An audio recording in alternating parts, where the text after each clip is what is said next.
दीवाने मन भजन बिना दुख भई हो, इसको मैंने कई बार सुना था। सामान्य रूप से लगता है कि ये तो बहुत साधारण बात है, कौन जानता है ऊंट होगे कि गधा होगे क्या होगे।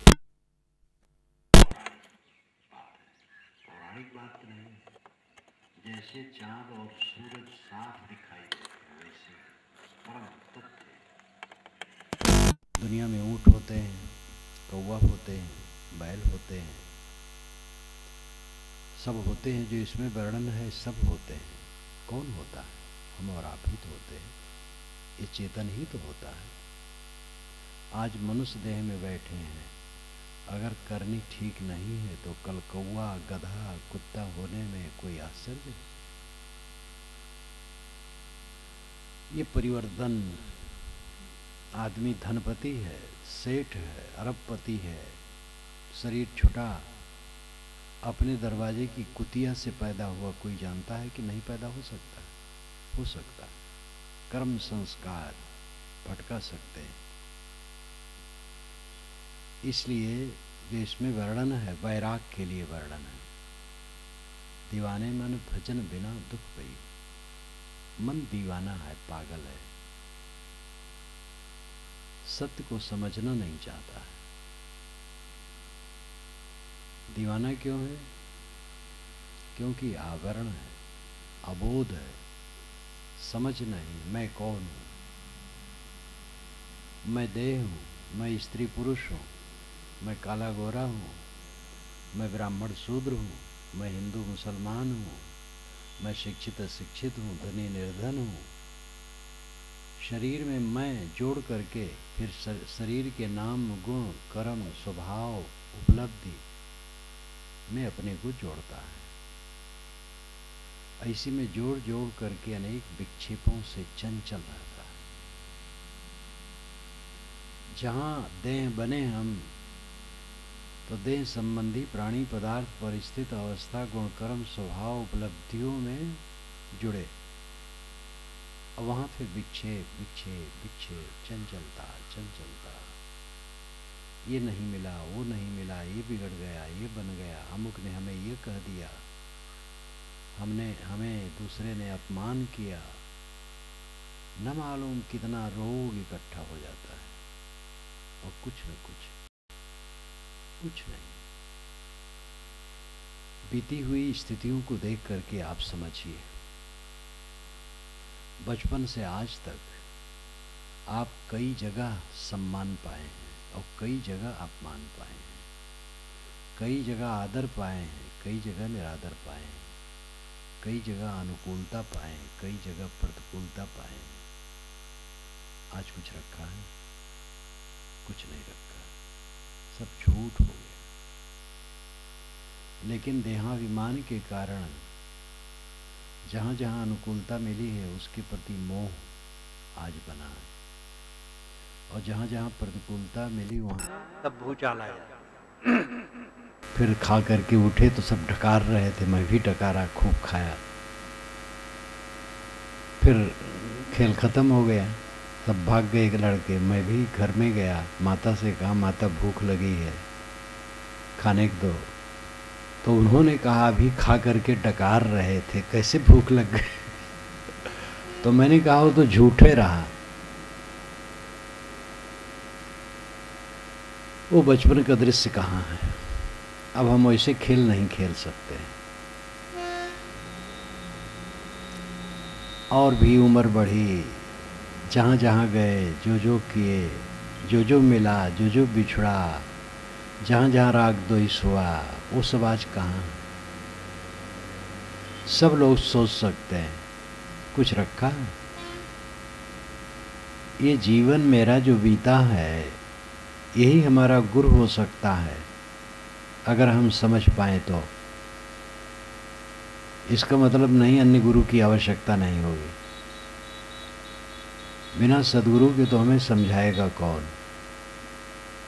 लेकिन सदगुरु की इशारा से हम अपने बीते हुए जीवन की स्थितियों को गुरु बना सकते हैं और उससे प्रेरणा ले सकते हैं।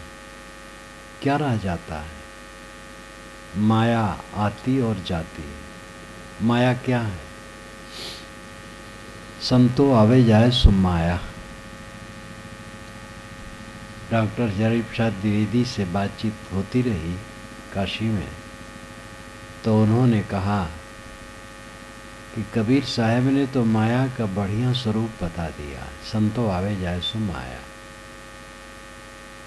हरि प्रसाद द्विवेदी कहीं भी जब बात करते थे तो कबीर जरूर आते थे। अगर वे तुलसी पर बोलने जाते थे तो बिना कबीर आए नहीं रहते थे।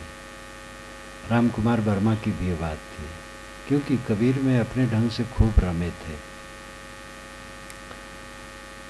संतो आवे जाए सो माया। माया क्या है? जो आवे और जाए, रुके ना। आने जाने का मतलब है बने बिगड़े। जो बनता है बिगड़ता है वो माया है। मूल द्रव्य न बनता है न बिगड़ता है। मूल द्रव्य दो हैं, जड़ और चेतन, प्रकृति और पुरुष। कपिल जी महाराज ने भारती नभ पर उग करके पुरा काल में ऐसा प्रकाश दिया था, जिन्होंने कहा था प्रकृति और पुरुष ये दो तत्व अनादि, इसका अपवाद कभी नहीं हो सकता है। एक प्रकृति है, एक पुरुष है। पुरुष नाम आत्मा, प्रकृति नाम जड़ मूल द्रव्य, मिट्टी पानी आग हवा के जो मौलिक स्वरूप है उनका समुच्चय प्रकृति है। जो मूल द्रव्य है सूक्ष्म परमाणु, वो जड़ प्रकृति है। और पुरुष आत्मा जो जानने वाला है, चेतन, चाहे स्त्री के शरीर में हो, चाहे पुरुष के शरीर में हो, चाहे नपुंसक के शरीर में हो, सबके शरीर में रहने वाला चेतन पुरुष कहलाता है। पुरुष क्यों कहलाता है? पुरुषेते पुरुषः, शरीर रूपी पुर में शयन करने के कारण से पुरुष कहलाता है। और पुरुष क्यों कहलाता है? पुर उष, पुर आगे उस जलाना। पुरुष शब्द में दो पद है, पुर और उष। पुर नाम आगे, उष नाम जलाना। आगे आगे जो ज्ञान प्रकाश करता रहे वो पुरुष है।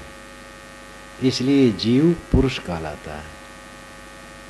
सांख्य दर्शन में तो पुरुष ही कहा गया है। वेद में, उपनिषद में, गीता में भी पुरुष कहा गया है। ये जीव पुरुष है और जड़ प्रकृति है। ये दोनों अनादि हैं। जड़ पदार्थों से, मूल प्रकृति से जो वस्तुएं निर्मित होती हैं वो माया है। मूल जड़ द्रव्य तो दिखाई नहीं देता है। जड़ पदार्थों के परमाणु नहीं दिखाई देते हैं। वैज्ञानिक लोग सूक्ष्म दर्शक यंत्र से भी उसे आज तक नहीं देख सके, और आगे भी नहीं देख सकेंगे। परमाणु बड़े सूक्ष्म होते हैं। वैज्ञानिक बताते हैं कि जल की एक बूंद में 6000 शंख परमाणु होते हैं। परमाणु अत्यंत सूक्ष्म है, वे अदृश्य है। उनके संयोग से स्थूलता आती है और उसी में निर्माण होता है। जितने निर्मित पदार्थ हैं उनको कार्य कहते हैं, कारण और कार्य। मूल द्रव्य मिट्टी पानी आग हवा के कण ये कारण हैं, और इनसे निर्मित घर, घड़ा, मशीन, शरीर, पेड़ पौधे और जितनी चीजें निर्मित हैं दिखाई देती हैं, ये सब कार्य पदार्थ हैं। ये माया है, बनती हैं मिटती हैं, बनती हैं मिटती हैं, पानी की बुलबुले की तरह बन बिगड़ रहा है सब। इसी में हमारा मोह है, माया में मोह है।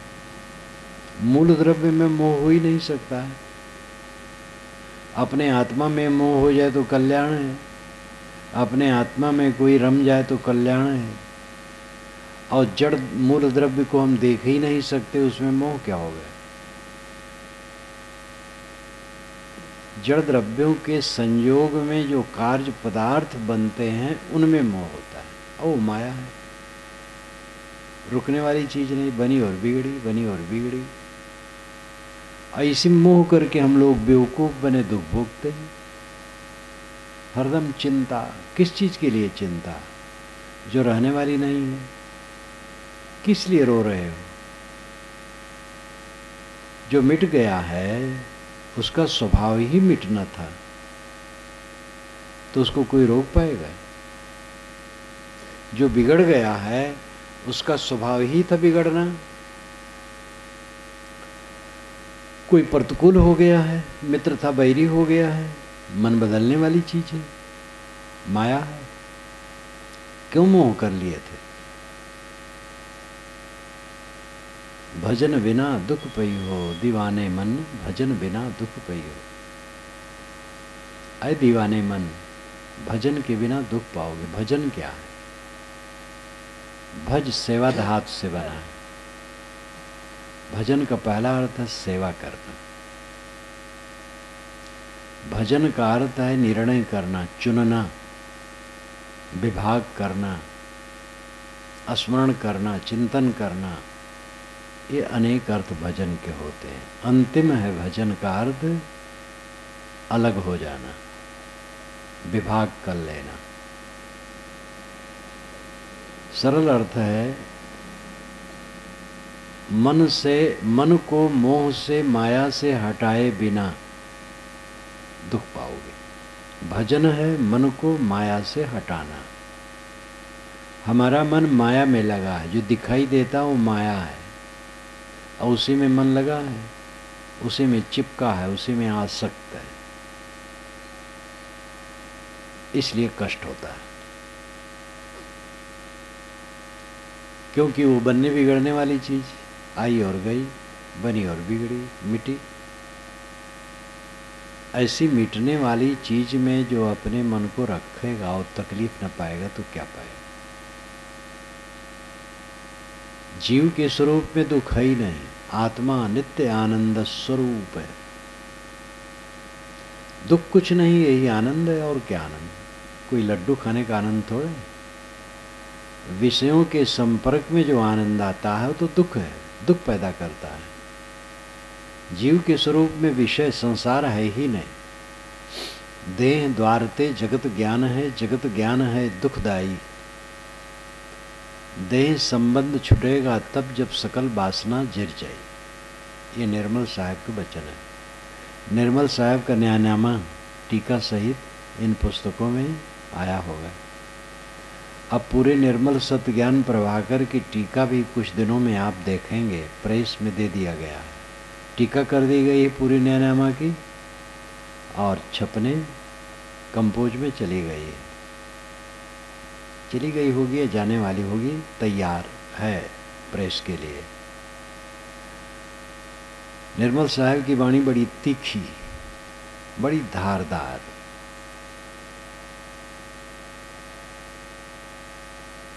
देह द्वारते जगत ज्ञान है। देह के जरिए से जगत का ज्ञान होता है, और जगत ज्ञान है दुखदाई। जगत को जानो और दुख भोगो। तो जगत को कैसे न जाने? देह का संबंध कैसे कट जाए सदा के लिए?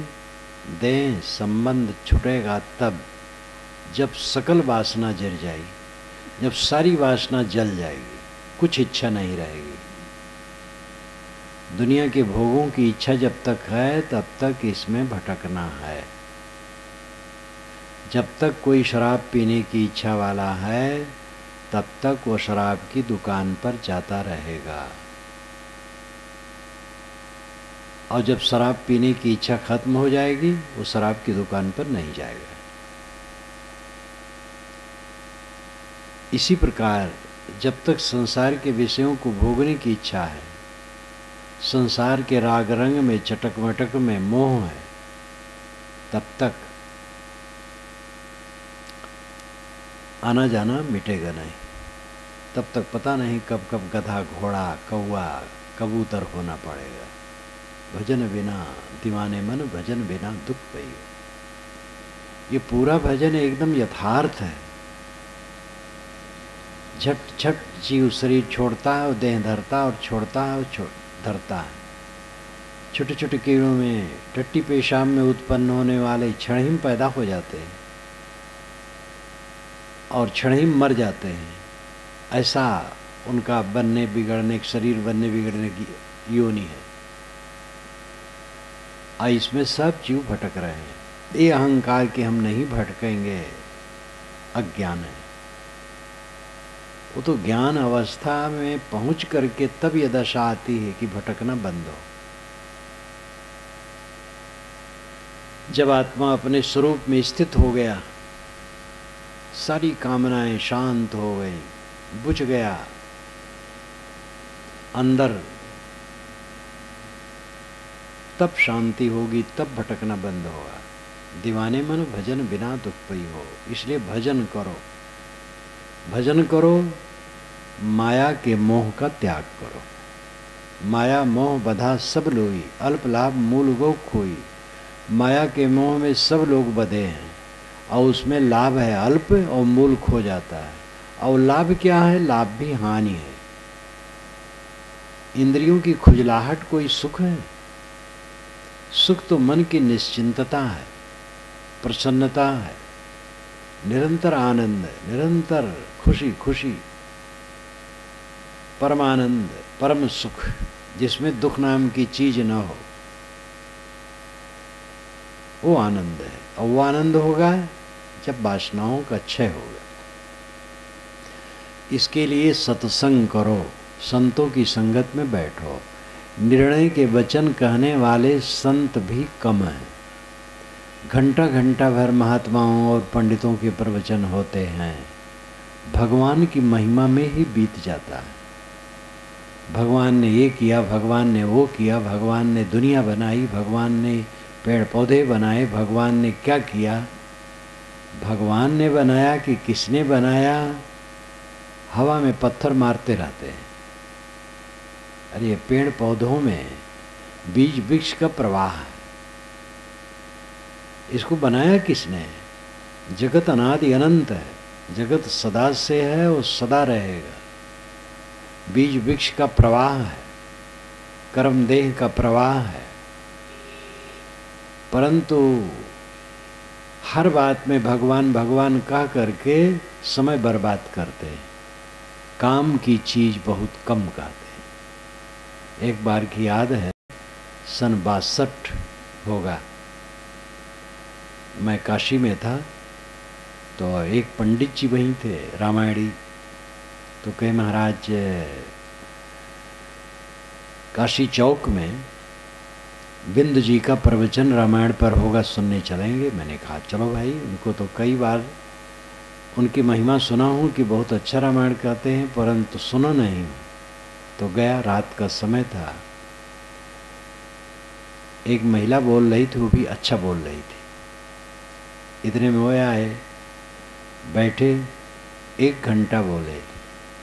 साहित्यिक तो खूब था, और जो बोलते थे इतना बढ़िया तुक जोड़ते थे, मुझे भी रोमांच आ जाता था।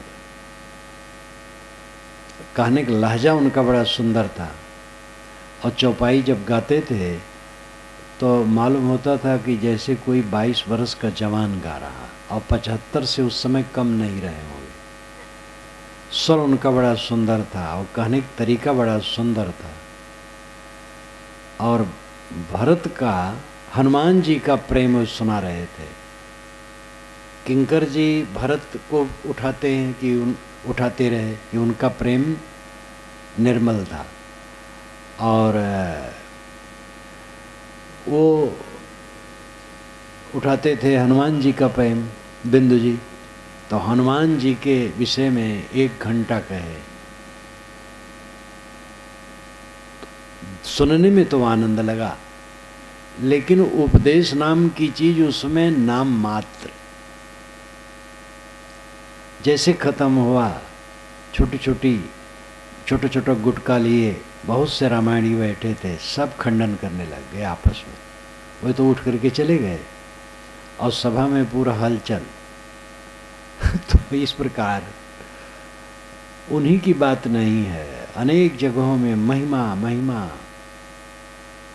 कबीर साहब की महिमा इतना लोग गाने लगते हैं कि उन्होंने ये कर डाला, वो कर डाला, वो कर डाला, मृतक को जिला दिया, चौकी को चला दिया, जो कभी नहीं हो सकता है। तो पंडित महात्मा का व्याख्यान घंटों घंटों होगा, महिमा करते जाएंगे, भगवान की महिमा, अवतार की महिमा, देवता की महिमा, महात्मा की महिमा। काम की बात कम करते। काम की बात क्या है? आप कौन हैं, किसमें फंसे हैं, किसमें दुख भोग रहे हैं, उसको समझो। आप शुद्ध आत्मा हैं, शुद्ध चेतन हैं, आपके स्वरूप में दुख नहीं है। आप अपने को पहचान जाइए और अपने में ठहर जाइए तो दुख नाम की चीज नहीं। इस समझ को अपनाओ। दुख क्यों होता है? जो सामने मिलता है उसमें मोह करने से दुख होता है, ममता करने से दुख होता है। पहली ममता हमारी देह में होती है। मैं मान लेता हूँ मैं देह हूँ या मेरी देह है। अब उसके बाद तमाम ममताएं होने लगती हैं। एक देह में ममता शुरू हुई तो दुनिया की बहुत सी वस्तुओं में ममता, और सारा दुख शुरू हो जाता है। फिर रोना है, केवल जीवन भर रोना और कुछ नहीं। दुख न चाहो, ममता छोड़ो, मोह छोड़ो। प्रश्न आता है ममता मोह छोड़ देने से व्यवहार कैसे बनेगा? ये माताएं तो पहले प्रश्न करेंगी, ममता छोड़ दें तो बच्चों को कैसे संभालें, उनकी सेवा कैसे करें? ममता रखो, थोड़ी ममता रखो, ज़्यादा कर लेते हो। थोड़ी ममता करो, थोड़ी ममता बिना तो काम नहीं बनेगा। हम लोग सब अपना अपना घर बनाए हैं, तो जब मरम्मत करना होता अपने घर का मरम्मत करते, दूसरे घर की मरम्मत नहीं करते। पैसा कौड़ी जहाँ भी पाए तो अपने घर में रखते हैं, दूसरे को तो बांटते नहीं आते हैं। खलिहान से अन्न जब उठाते हैं तो एक एक टोकरी घरों में डालते नहीं आते, अपने घर में ला के रखते हैं। अगर आप कहो सब घर मेरे हैं, किसी घर में घुस जाओ तो पीटे जाओगे। अपना घर जो माना है उसमें जाओगे तो परेशानी नहीं होगी। तो अपना मानना पड़ता है, अपना घर है, अपना परिवार है। महात्मा लोग भी अपनी कुटिया मानते हैं। इसलिए अपना हल्का हल्का मानो, थोड़ा थोड़ा मानो, ज़्यादा नहीं। अपना बच्चा है, मानो, बहुत हल्का मानो, क्योंकि व्यवहारता अपना है, परमार्था अपना नहीं है। व्यवहार परमार्थ। व्यवहार कहते हैं प्राणी पदार्थ परिस्थितियों का बर्ताव, परमार्थ कहते हैं सत्य, परमार्थ परम प्रयोजन सत्य। मेरा बच्चा है, व्यवहारता मेरा बच्चा है, परमार्था नहीं। सत्य में मेरा बच्चा नहीं है। सत्य वह है जो कभी छूटे ना, और छूट जाता है तो सत्य कहाँ है? मेरा बच्चा है, व्यवहारता है। मेरा शिष्य है, व्यवहारता है। मेरा गुरु है, व्यवहारता है। मेरा भाई है, गुरु भाई है, या समधी लमधी जितना जोड़ लो, व्यवहारता है। मेरी लंगोटी है, साधु को भी कहना पड़ता है। मेरा माने बिना व्यवहार चल ही नहीं सकता है। हल्का हल्का मेरा मानो, ज़्यादा ना मानो। ज़्यादा मान लेते इसलिए तकलीफ होती। जैसे खाए बिना नहीं चल सकता है, लेकिन ज़्यादा खा लेते इसलिए तकलीफ होती। बिना खाए मरने वाले कम हैं और ज़्यादा खा खा के मरने वाले ज़्यादा। कम से कम आज के ज़माने में तो खाना सबको मिलता है। अंग्रेज गवर्नमेंट के ज़माने में तकलीफ थी। भारत का पतन तुर्कों के हमला के बाद से शुरू हुआ है। तुर्कों के हमला के पूर्व भारत बहुत खुशहाल था। वैन सांग 6ठी शताब्दी में आए हैं तो सर्वत्र वो खुशहाली दिखाते हैं। फसल लहलहा रही है, सब खुशहाल हैं। गरीबी और दुख उन्होंने कहीं नहीं कहा है। तुर्कों के हमला के बाद देश तहस नहस हो गया और व्यवस्था बिगड़ गई। जितने वैसे भी तुर्क भी बादशाह, मुसलमान बादशाह भी हुए हैं जो बड़े दयालु थे, कम हुए हैं। ज़्यादा तो लूट खसोट मारपीट करने वाले हुए हैं। और उसी के बाद अंग्रेज आए, उन्होंने कुछ व्यवस्था दी, लेकिन वही भी यहाँ से शोषण करके इंग्लैंड ले जाते थे।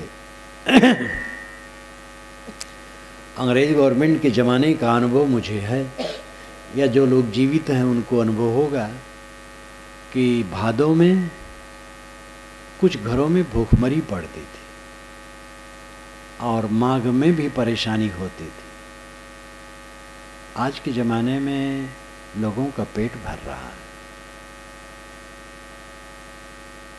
भोजन न मिलने के कारण कोई मरा होगा, मरता होगा, शायद कोई न मरता हो, लेकिन खा खा के मरने वाले बहुत हैं। ज़्यादा खा खा करके, खाने की आदत ज़्यादा। जितना हम लोग खा जाते उतने खाने की ज़रूरत नहीं है, लेकिन आदत है, प्रलोभन है। और तमाम बीमारियां अधिक खाने से होती है, और तमाम बीमारियां अधिक गड़बड़ सोचने से होती है। प्रसिद्ध कथाओं में प्रसिद्ध कवियों के साथ, प्रसिद्ध संतों के साथ नई नई कहानियां जुड़ती। रामायण कथा बहुत प्रसिद्ध और प्रिय हुई, इसलिए उसके साथ भी बहुत कहानियां जुड़ी। एक कहानी यह है कि चित्रकूट में जब महाराज श्री राम गए तो लक्ष्मण से कहे भैया आप कुटिया बनाना है, लेकिन यहाँ के जमींदार से पूछना चाहिए जिसकी ज़मीन है, राजा महाराजा कोई भी हो, बिना आज्ञा के बनाना शोभा नहीं। तो लक्ष्मण धन्ना बाण उठाए चल दिए। बहुत दूर तक गए, कोई नहीं, खाली जंगल जंगल, कहाँ जाए, किससे पूछें। तो एक मोटा ताजा बंदर बैठा था। उन्होंने कहा मानो यही राजा है, और कहा भाई बताइए बंदर जी, हम एक कुटिया बनाना चाहते हैं, आपकी आज्ञा है कि नहीं। तो बानर ने एक हाथ से अपनी पेशाब की इंद्री पकड़ी और एक हाथ से जीभ, और इनको दिखाया। लक्ष्मण को बड़ा क्रोध जगा कि बहुत बदतमीज बंदर है, और धन्ना उठाया मारने के लिए, बाण चढ़ा करके मारने के लिए सोचा। ख्याल आया भैया से पूछ लें तब। श्रद्धा भक्ति से आदमी बच जाता है पापों से। गए महाराज राम से पूछे, उन्होंने कहा बहुत सही उत्तर उसने दिया है, ये दोनों को अपने बस में कर लो, कहीं कुटिया बना लो। जीभ को और इंद्री को अपने बस में रखो, संयम से रहो और वाणी मीठी बोलो, सत्य बोलो, कहीं कुटी बना लो, कोई हर्ज नहीं पड़ेगा। ऐसे कबीर साहब से कहानी जुड़ी है। कबीर साहब अपने शिष्य के साथ जा रहे थे तो थक गए, तो एक उपवन मिला, फुलवारी। तो वहाँ राजा का ठहरने के लिए डाक बंगला बना था। तो कबीर साहब ने कहा हम लोग थक गए हैं, एक कमरा में तुम जाओ से सो जाओ, एक कमरा में मैं सो जाता हूँ, और अगर कोई आएगा पूछेगा तो कुछ बनना नहीं। दोनों सो गए। इतने में चपरासी आया तो देखा दो आदमी सोए हैं। गया कबीर साहब जगाया, कौन है आप, यहाँ कैसे सोए हैं। कबीर साहब कुछ नहीं बोले, आंख मीचते हुए मलते हुए उठ पड़े, अपना सामान लेके चल दिए। तो वो भी कुछ नहीं बोला। जब कबीर साहब के शिष्य साथी जो शिष्य था उसके कमरे में गए, वहाँ देखे, तो डांटा कौन है आप सोया है। तो उसने कहा तुम नहीं देखते मैं साधु हूँ। तो उसने ढकेला जोर से, साधु बने हो तो पेड़ के नीचे सोए, यहाँ साधु यहाँ कमरे में कैसे सोए। डांटा और ढकेला। जब कबीर साहब आगे गए तो शिष्य मिला, कहे महाराज उसने मुझे धक्का दिया और डांटा। तो साहब ने कहा तुम कुछ बने होगे? कहे नहीं महाराज कुछ नहीं बना। तो कहे कैसे बात हुई? तो बताया। तो कहे तुम जानते नहीं मैं साधु हूँ, तो तुम साधु तो बने। साहब ने कहा तुम साधु बने इसीलिए ढकेले गए, मैं तो कुछ नहीं बना। जब उसने कहा कौन है, तो मैं चुपचाप उठ पड़ा, अपना सामान लेके चल दिया। महापुरुषों के साथ, कथाओं के साथ और कथाएं बन जाती हैं। एक कथा कबीर साहब के साथ है।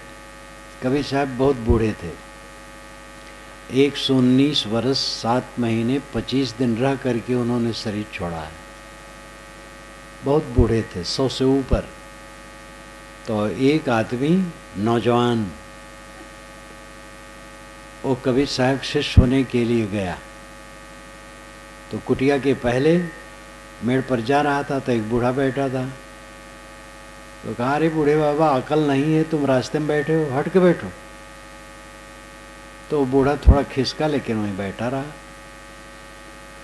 तो उसने उस बूढ़े के सिर में हाथ से एक ठोकर मारते हुए कहा बूढ़े हो गए हो, अकल नहीं है, रास्ते में बैठे हो।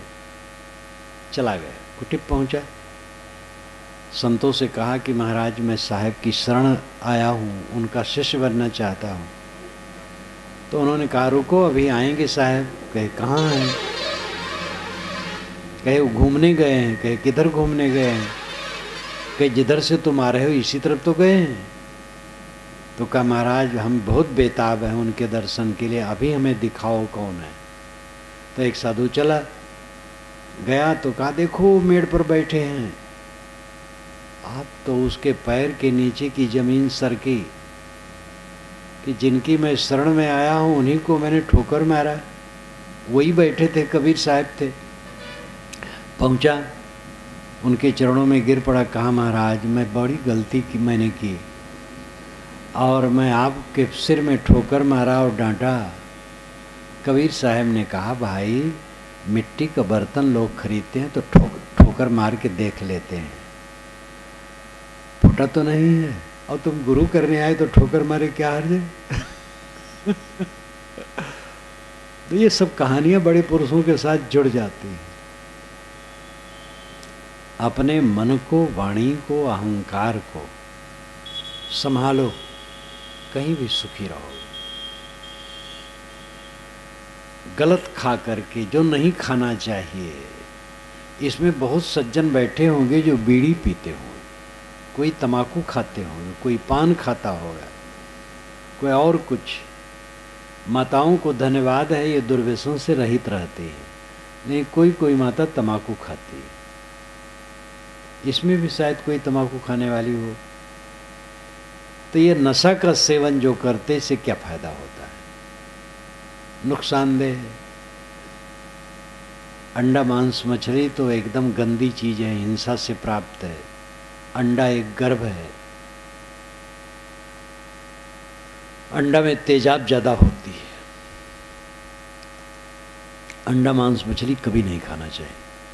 नशा का सेवन कभी नहीं करना चाहिए, पान भी नहीं खाना चाहिए। साफ सुथरे रहो। गलत चीज खाकर, ज्यादा खाकर, कुछ समय में खाकर लोग बीमारी बुलाते हैं। और गलत बात सोच कर सब अपने मन को खराब करते हैं। बच्चे ने कुछ कह दिया, अब सोच रहे हैं, अब रात दिन वही सोच रहे हैं। उसने थोड़ा गुस्से में कह दिया, अब दिमाग से उतर नहीं रहा है। बड़े ने कह दिया तो थोड़ा गम होता है, भाई बड़े हैं कोई बात नहीं। लेकिन छोटे ने कह दिया तो लाठी लग गई। इससे सबका मन दुखी है। और इसके साथ साथ जितना मन से सब उलझन की बात सोचोगे उतना रोग बढ़ेगा। पेट और मन ये दो को संभाल ले बस मुक्त। मन को संभालो, पेट को संभालो। पेट में गलत चीज न जाने दो, ज्यादा न जाने दो। संतुलित भोजन डालो, हर समय ताजा स्फूर्त वाले रहो। सात्विक भोजन करो, मिर्च मसाले ठीक नहीं। हल्दी, जीरा, धनिया, हल्का नमक, इतना मसाला काफ़ी है। और तली भुनी चीज़ें तो ऐसे कब खाया जाता है, कभी कभी खाए। और धनी लोग ऐसे कितने हैं जो तली भुनी चीज़ खूब खाने लगते हैं और बीमारी बुला लेते हैं।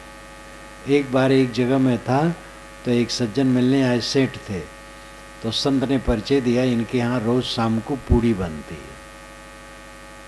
तो उनसे तो मैं कुछ नहीं कहा, लेकिन अच्छा नहीं लगा। पूड़ी कभी कोई खा ले, रोज़ शाम को पूड़ी खाएगा तो बीमारी बुलाएगा। जल्दी पचने वाला भोजन, सात्विक भोजन, संतुलित भोजन करो और मन सहनशील रखो, सह लो। पिता का सहना है, पुत्र का सहना, गुरु का सहना है, शिष्य का सहना है, समधी का सहना है, जीजा का सहना है, साला का सहना है, पत्नी का सहना है, पति का सहना है, राह चलंतु का सहना है, सबका सहना है। जितना सहो उतना अमृत हो जाओ, और जितना असहनशील बनो उतना विष उबला करेगा। सहनशील बनो, धैर्यवान बनो, अपने को संभालो, ये भजन है। विकारों से भागना भजन है, बुराइयों को छोड़ना भजन है। कबीर साहब का वो पद बहुत प्रसिद्ध है बीजक का, पंडित बात बदे सो झूठा, राम के कहे जगत गति पावे, खाण कहे मुख मीठा, भोजन कहे भूख जो भाजे, जल कहे तृषा बुझाई, पावक कहे पाव जो डाहे तो दुनिया तर जाई, नर के संग सुहारी बोले हरि प्रताप न जाने, जो कभी उड़ जाए जंगल में तो हरि सुरत न आने, बिन देखे बिनारस परस बिन नाम लिए का होई, धन के कहे धनिक जो हुए निर्धन रहे न कोई, सांची प्रीत विषय माया सो हरि भक्तन की फांसी, काहे कबीर एक राम भजे बिन बांधा जमपुर जासी। साहब कहते हैं पंडित, जो तुम बात बदते हो, पक्का करते हो कि राम राम कहने से मोक्ष होता है, ये बात झूठी है। साहब सीधे सीधे कहते थे, पंडित बात बदे सो झूठा, राम के कहे जगत गति पावे, खाण कहे मुख मीठा। राम राम कहने से जगत के लोग गति पावें, मोक्ष पावें, तो खाण खाण कहने से मुख मीठ हो जाना चाहिए। पावक पावक कहने से आग गर्म हो, पैर गर्म हो जाए, भोजन भोजन कहने से भूख भाग जाए, पानी पानी कहने से प्यास बुझ जाए। नर के संग में सुगा राम राम कहता है, लेकिन जब जंगल में उड़ गया राम का उसे ख्याल भी नहीं आता, राम समझता ही नहीं क्या है। धन धन कहने से लोग धनी होते तो कोई निर्धन न रहता। सांची प्रीत विषय माया से है, ये हरिभक्तों की फांसी है। अब आप देखिए, शुरू में तो कहते हैं राम राम कहने से कल्याण नहीं होगा, अवंत में कहते राम के भजन बिना कल्याण नहीं होगा, तो विरोध इसमें नहीं है। इसमें बात यह है कि राम राम बिना समझे तुम कह रहे हो। वैसे बिना समझे भी कोई कहता है तो अच्छा है, कुछ तो कहता है। राम राम कहे, रहीम रहीम कहे, कुछ कहे, अच्छा है। परंतु कल्याण होगा, राम को समझो। बीजक में साहब बारंबार समझने कहते हैं, राम नाम जाने बिना भवबूढ़ मुआ संसार, राम नाम निज जान के छाड़ देव वस्तु खोटी। वो जानने के बारंबार कहते हैं। मानना तो ठीक है, मेरा माने काम न चलेगा, लेकिन जान के मानो। हाँ, साधारण आदमी पहले मान ले तब जाने, लेकिन जाने तो मान लिया और जाना कभी नहीं, तो मानने मानना भर रहोगे। वही सोडरमल की कहानी, सोडरमल की कहानी आप लोग सुने होंगे। एक राजसभा में सब रो रहे थे, तो महात्मा पहुंचे तो कहे आप लोग क्यों रो रहे हैं? कहे सोडरमल मर गया। तो कहे सोडरमल कौन था? कहे तो हम नहीं जानते हैं। राजा रो रहे थे, उन्होंने कहा सोडरमल मर गया, तो हम लोग भी रोने लगे। तो महात्मा ने राजा से पूछा, राजा ने कहा कि सोडरमल मर गया इसलिए मैं रोता हूँ। तो कहे सोडरमल कौन है? कहे तो मैं नहीं जानता। रानी रो रही थी, उसने कहा सोडरमल मर गया, तो मैं भी रोने लगा। तो रानी से पूछे तो रानी ने कहा महाराज मैं नहीं जानती सोढ़रमल कौन है। धोबिन आई थी कपड़ा देने के लिए, तो रो रही थी, तो मैंने कहा क्यों रोती हूँ? कहे सोढ़रमल मर गया। तो मैं भी रोने लगी। तो धोबिन के यहाँ गए महात्मा, कहे भाई तुम क्यों रोती हो? कहे महाराज सोढ़रमल मर गया। कहे सोढ़रमल कौन था?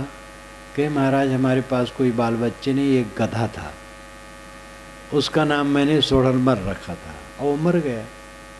तो कोई नहीं जाना कि सोढ़रमल कौन, और सब रो दिए। ये कहानी है गतानुगतिका। अंधे न्यूनी माना यथा अंधा। ये उपनिषद के ऋषियों ने कहा है कि अंधे जैसे अंधे को चलावें तैसे सब चला रहे हैं। तो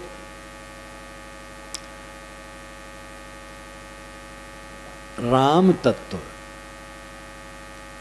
नाम और राम में फर्क है। नाम राम नाम और राम पदार्थ, पद और पदार्थ पर विचार करो। जैसे घट, ये पद है, और कम्ब ग्रीवादिवान वस्तु जिसमें पानी भरा जाता है वो अलग है। अब घट घट घड़ा घड़ा घड़ा घड़ा हम कहें तो घड़ा वहाँ थोड़े उपस्थित होगा। घट या घड़ा शब्द उसका परिचायक है, बस घड़ा चाहिए जिसमें हम पानी भरें। पानी पानी कहें तो पानी पद है, पदार्थ नहीं है। पदार्थ है जो शीतल शीतल है, द्रव द्रव है, जो कुआं में है, नदी में है, तालाब में है, घड़ा में है, वो पानी द्रव्य है, पदार्थ है। और पा आ न ई दो वर्ण और दो मात्रा मिलकर के जो पानी पद बना है वो पद मात्र है, पदार्थ नहीं है। ऐसे राम, राम र आ म, ये दो वर्ण और एक मात्रा मिलकर के राम पद है। पदार्थ इसका क्या है? पदार्थ का पता ही नहीं है। राम राम कहते जिंदगी बीत गई, राम न मिला, जबकि राम ही बोल रहा है, राम ही रट रहा है। राम जो रमे, सब घट मेरा साइयां सुनी सेज न कोय, सब घट में जो रम रहा है वही राम है। उपासना की दृष्टि से राम शब्द पुराना नहीं है, ये केवल 1000 वर्षों से, 1200 वर्षों से। वैदिक साहित्य में कहीं भी राम शब्द उपासनी नहीं है। ऋग्वेद में एक राम है, असुर राम। पृथ्वेन दोषीम असुर राम, धनवान राजा हैं। ये ऋग्वेद में आता, मैंने रामायण रास में लिखा है और जगह जगह लिखा है। ऐत्रेय ब्राह्मण में मार्गवेय ब्राह्मण हैं जो कि कर्मकांडी। कभी कभी किसी का नाम राम होता था, लेकिन राम उपासनी पुरा काल में अवैदिक साहित्य में कहीं नहीं रहा। वाल्मीकि रामायण में भी राम उपासनी नहीं है। पूरी वाल्मीकि रामायण में कहीं नहीं लिखा है कि राम नाम जपो और राम नाम जपने से कल्याण होगा। ये पीछे से इसकी कल्पना हुई है। अध्यात्म रामायण 13वीं शताब्दी में बनी, गोस्वामी जी ने वहीं से सामग्री ली और रामचरितमानस को संपन्न किया। और इतने नहीं, दक्षिणी भारत में वैष्णव संत हुए, फिर पीछे रामानंद स्वामी हुए। तो इस प्रकार राम के प्रति भक्ति 1000 वर्षों से प्रचलित है, उसके पहले नहीं। 1000 वर्ष के पूर्व की राम की मूर्तियां कहीं नहीं मिलती। ह्वेनसांग आए हैं जब, तो मेरी एक पुस्तक है, मेरी और ह्वेनसांग की डायरी, तो ह्वेनसांग की डायरी मुझे मिल गई, तो उसके आधार पर मैंने अपनी डायरी लिख ली।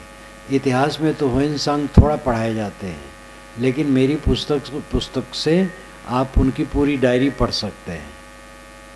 तो वे जगह जगह शिव की मूर्ति पाए हैं। वसुदेव के पुत्र वासुदेव, वासुदेव की मूर्ति और शिव की मूर्ति, बुद्ध की मूर्ति, महावीर की मूर्ति पाए हैं। राम की मूर्ति कहीं नहीं पाए हैं।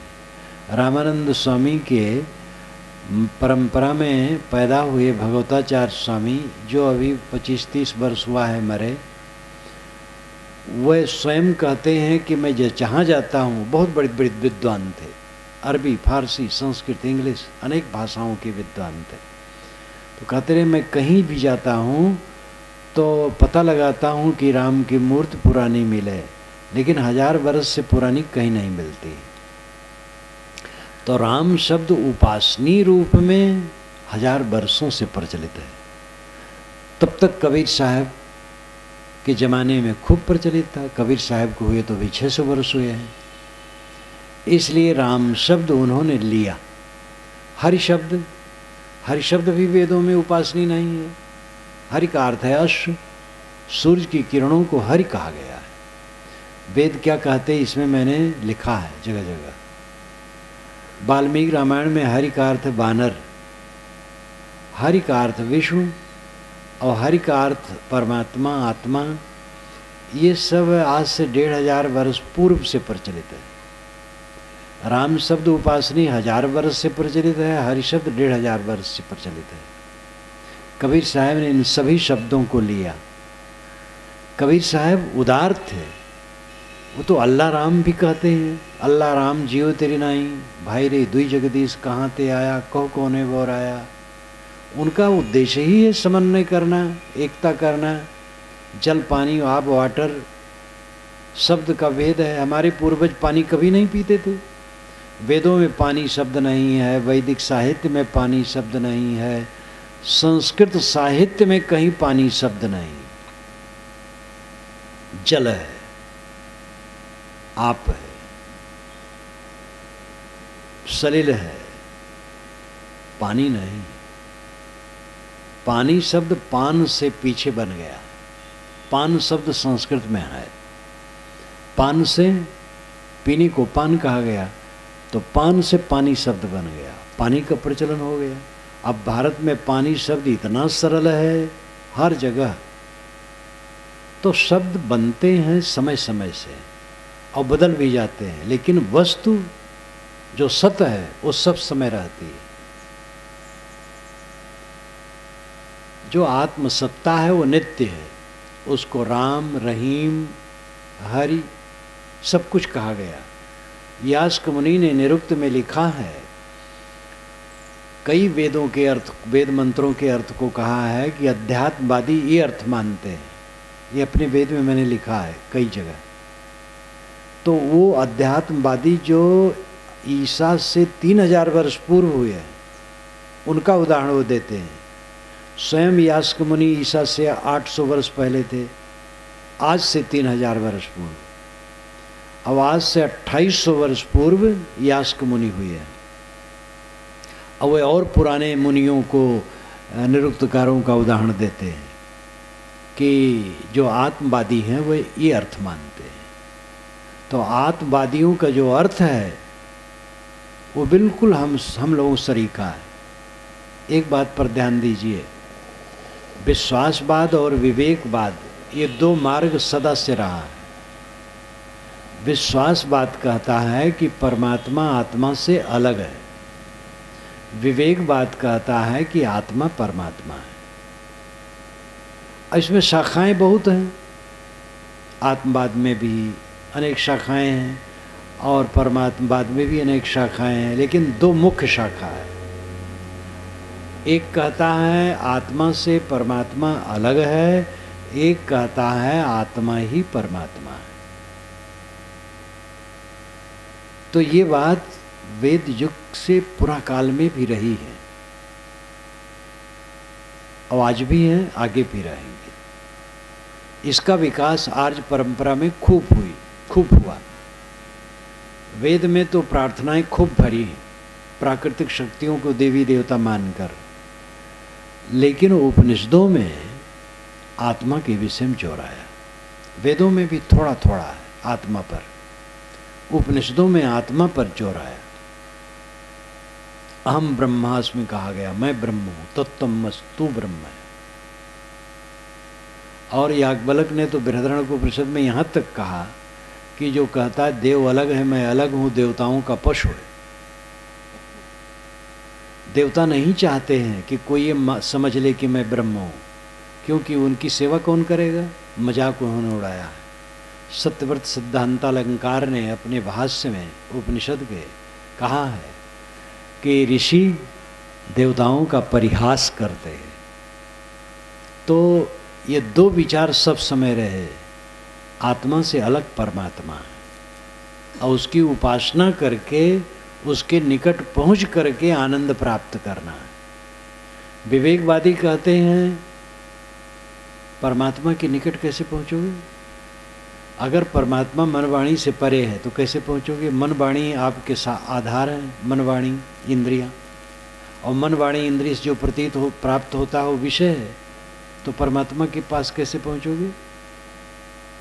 इसलिए मन वाणी से जो परे है वो आत्मा ही है, वो तुम खुद हो। बस मन वाणी को शांत कर दो, अपने आप। कठोपनिषद में कहा गया, यदा पंचावतिष्ठन्ते ज्ञानानि मनसा सह बुद्धिश्चाना विचेष्टतामाहु परमाम गतिम। जब 5 ज्ञानेंद्री मन और बुद्धि शांत हो गए, ये परम गति है। यहाँ कुछ पाने के नहीं कहा गया। इंद्रियां शांत हो गई, बुद्धि शांत हो गई, मन शांत हो गया, बस परम गति है, कुछ पाना नहीं है। पाया जाता है दुनिया की चीजें और छूट जाती हैं। संतो आवे जाए सुमाया, पाने के ख्वाब खत्म कर दो, पाना कुछ नहीं है। आज तक जो कुछ पाए हो उसका विसर्जन कर दो, त्याग दो, अस्वीकार दो मन से, स्वयं शेष रह जाओ। ये परमात्मा की प्राप्ति है। परमात्मा आत्मा है, पाना नहीं है। सब खो दो तो अपने आप रह जाओगे, सब अस्वीकार दो तो अपने आप रह जाओगे। एक मकान के ऊपरी तल्ला के झरोखे के पास बैठा व्यक्ति सड़क को देखता है, तो सड़क पर चलने वाले व्यक्तियों और दृश्यों को देखता है, और जब झांकी बंद कर लेता है तो अपने आप रह जाता है, फिर नहीं देखता है। ये शरीर के झरोखे से हम दुनिया को देखते हैं। शरीर के झरोखे को बंद कर दो, अपने आप रह गए। ये मन, ये इंद्रियों से हम संसार जानते हैं। इसी को शरद कुमार ने नारद को समझाते हुए छांदोग्य उपनिषद में कहा है, यत्र नानद पश्यत नानद श्रृणोत नानद विजानात स भूमा। जब दूसरे को नहीं देखता, दूसरे को नहीं सुनता, दूसरे को नहीं जानता, ये भूमा की स्थिति है, परम स्थित है, परमात्म स्थित है। रूमी साहब ने कहा, जो मुस्लिम संत थे, चश्म बंदो गोश बंदो लब्बी बंद गर्नबीनी सर्रे हक बरमन बखन। आँखों को बंद कर लो, कानों को बंद कर लो, ओंठों को बंद कर लो, इतने पर भी सत्य के दर्शन न हो तो मेरा मजाक उड़ाना। कबीर साहब कहते हैं, समझ बूझ जड़ हो रहे बल तज निर्बल होए, कहें कबीरता संत का पला न पकड़े कोई। पहले समझ बूझ ले, फिर जड़ हो जाए, अनाड़ी बन जाए, और बल तज निर्बल होए, बल छोड़ करके निर्बल अहंकार शून्य हो जाए। ऐसे संत का कोई पल्ला नहीं पकड़ सकता है। अहंकार शून्य अवस्था वो है। एक मुर्दा लेट पड़ा था, एक मस्त राम लेटे थे, तो मस्त राम ने मुर्दे से कहा, मस्त राम मुर्दे से पूछे, मुर्दा कुछ बतलाओगे? मुर्दा में से मुर्दा बोला, मर जाओ सुख पाओगे। मस्त राम ने मुर्दे से कहा है, मुर्दा राम कुछ बताओगे मुझे? कहीं जरूर बताऊंगा। कहीं बताओ। तो कहीं मर जाओ सुख पाओगे। मैं मर गया, झंझट खत्म, तुम भी मर जाओ। जब शरीर छूट जाएगा तो कौन सी तकलीफ रहेगी? शरीर है बस, हाय हाय हाय हाय मचा है, ये घटा है, वो घटा है, ये नहीं मिला, हमारा ये अपमान हो गया है, फलाने ने हमें कट कह दिया है, फलाने ने तिरस्कार किया है, बेकार की बात, सपने की बात, इसमें हाय हाय हो रहा है। मर जाओ, खत्म मामला, दुख खत्म। तो यहाँ जहर खाने की बात नहीं है। मर जाओ मतलब मन को मार दो। आप घर में गए, आपकी पत्नी ने कुछ कड़ा कह दिया, आप डबल कड़ा कह दिए, बस ज्वाला जल गई। और उसने कड़ा कहा है, आप चुप रह गए, बस मर गए। दुख नहीं, शांत। मर जाने का मतलब है मन को मार लेना। अपने मन को मारो। मन को मारो, वासना को मारो, आत्म शांति लो, परमात्मा मिल गया। परमात्मा कहीं मिलता है? क्योंकि छुटा हो तो मिले, खोया हो तो मिले। जो कभी खोया नहीं, मिलने की क्या बात है? वो नित्य प्राप्त है। हमारा मन बहिर्मुख है, इसलिए हम प्रपंच को देखते हैं। बहिर्मुख से लौट करके अंतर्मुख हो जाएं, बस परमात्मा अंदर में अपने आप विद्यमान। सबके अंदर में जो ज्ञान ज्योति जलती वो परमात्मा है। इन बातों पर मनन करें, चिंतन करें, आत्मकल्याण करें। मैं अपनी वाणी को विराम देता हूँ।